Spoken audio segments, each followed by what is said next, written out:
as a police reporter. Police reporters are trained to get facts and take nothing for granted.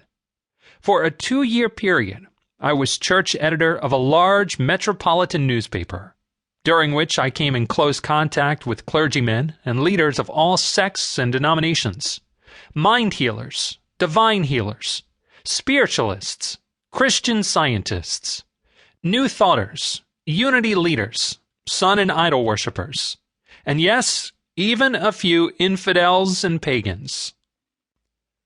The well-known English evangelist, Gypsy Smith, was making a tour of America at that time. Night after night, as I sat on his platform, watching people stumble down the aisles, some sobbing, others shouting hysterically, I wondered. Again, I wondered when I accompanied the police in answering a riot call. Some holy rollers in a moment of hysteria had knocked over a stove and set fire to their meeting hall.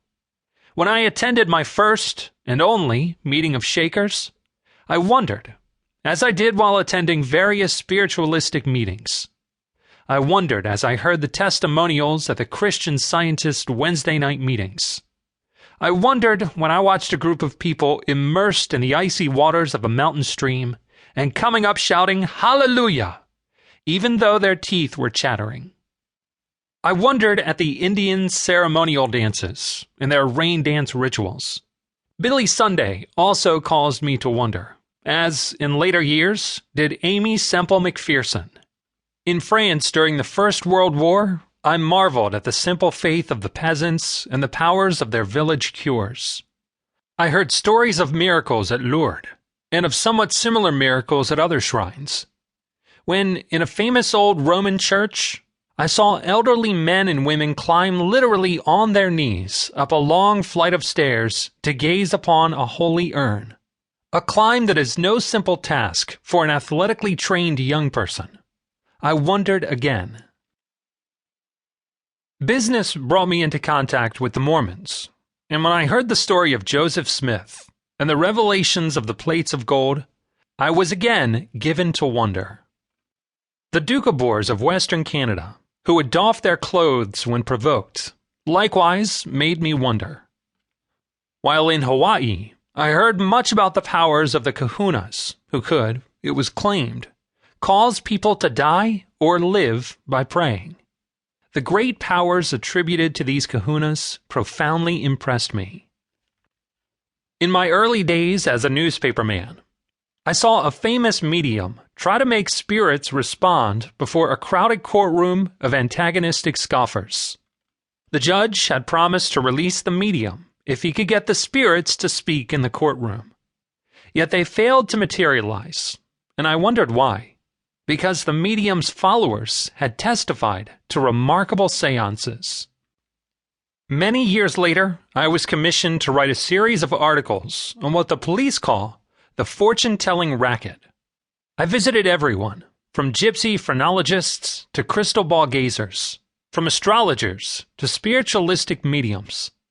I heard what purported to be the voices of old Indian guides tell me the past, the present, and the future.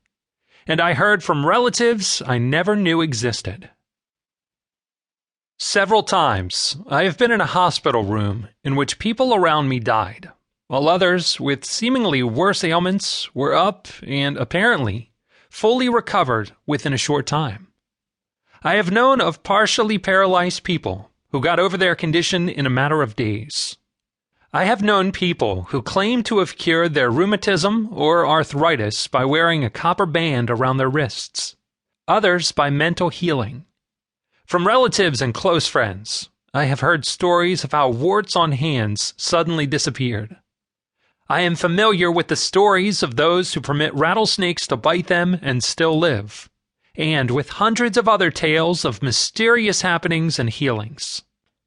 Moreover, I have made myself familiar with the lives of great men and women of history, and have met and interviewed many outstanding men and women in all lines of human endeavor. Often, I have wondered just what it was that took them to the top.